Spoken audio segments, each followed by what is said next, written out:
Hello everybody and welcome back to the channel. So in today's video we are going to be talking about the match between Barcelona and Galatasaray. This is going to be a game where Barcelona will be away and we are going to be having an earlier kickoff. Now the stadium that we are going to be visiting, it's going to be a very difficult place to be in because we know the type of team Galatasaray is and we know their fans. It's going to be very difficult, it's going to be very intimidating, but Barcelona do have enough quality, enough talent, enough work ethic to overcome that. We understand that Galatasaray have not been at their best, and especially within the league. But when it comes to the knockout rounds, in high-stake moments like this, anything could happen. Like many of us believed that in the first leg between Barcelona and Galatasaray, we were going to be winning like 4-0, 5-0, 6-0. But no, we ended up tying against this team 0-0. Why? That is because when it comes to the knockout rounds, it is always going to be difficult. And so there are reports about Xavi saying that he is going to be placing his strongest starting 11. There is going to be no rotation. And we look at what he did say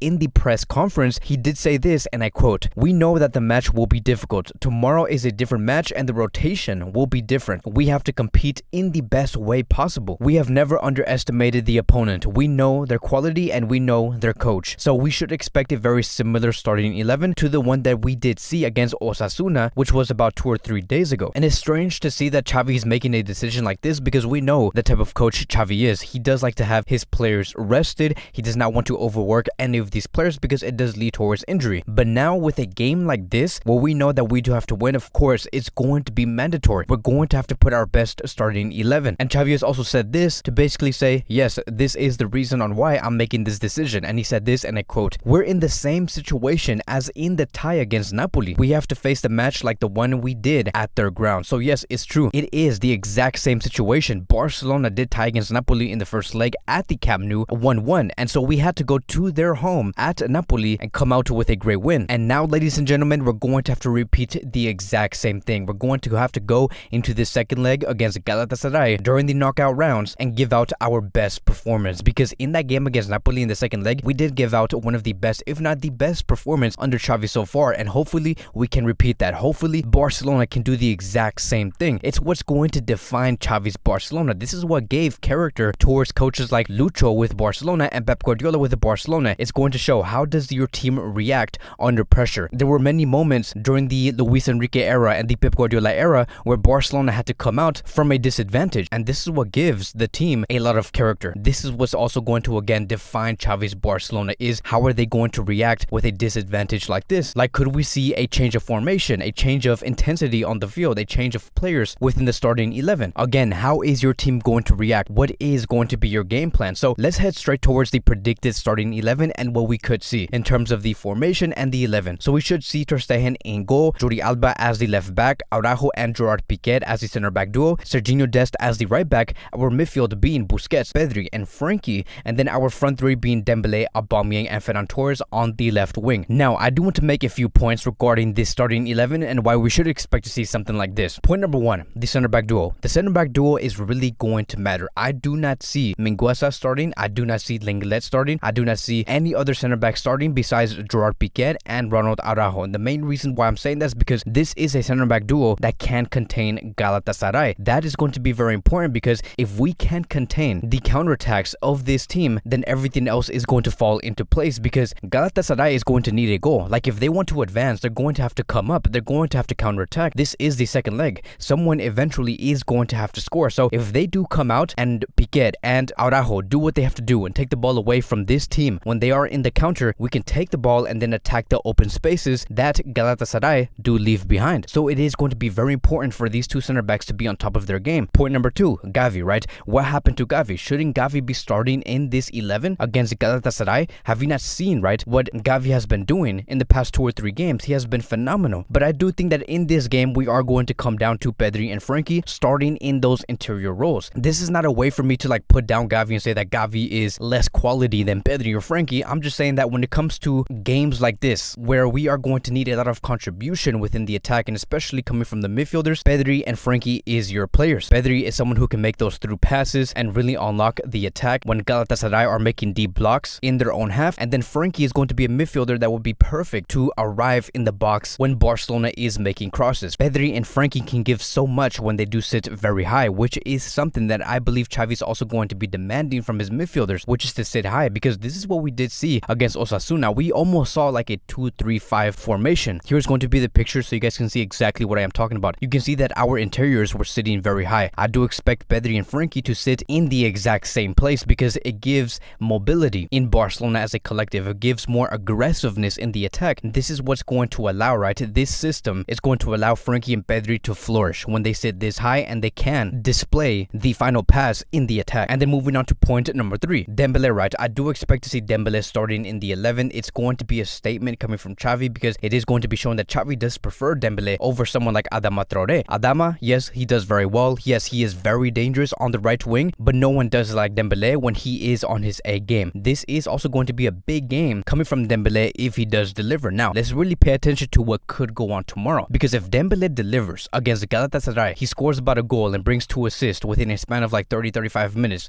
which is something that he does love to do. Let's really pay attention towards that, because if he does that bring up the conversation? Does that bring up the negotiations for Barcelona to say that, okay, yeah, Dembele is actually showing that he is someone, not just a good player, but someone very important for Barcelona? Because if he continues to perform like this at a very high level, he scores goals, he brings assists, he changes the Barcelona attack, of course there are going to be conversations and negotiations, because we're not really speaking about this player and how this player is scoring a goal after Barcelona is winning 4-0, 5-0, or bringing like 1 assist every like 2 or 3 games. No, we're speaking about a player that saves matches, that changes the attack of Barcelona, strengthens Barcelona, and really delivers for this team. So if Dembele comes up again against Galatasaray, let me tell you guys, it is going to be a big moment for this player and for this club itself. And then moving on towards the last point, I want to talk about Aubameyang. I do think that this player is going to deliver. We know what he could do. Xavi has also said that Aubameyang is like a gift from heaven, because he is exactly what Xavi does want when it comes to the striker position. He knows how to drop deep, connect with the players, and he is also someone that knows how to arrive in the box and look for those crosses, either coming from Ferran Torres, or maybe Jordi Alba, or maybe Dembele, or Dani Alves, or Serginho Dest. Aubameyang is that player. He is someone who comes so in clutch in those first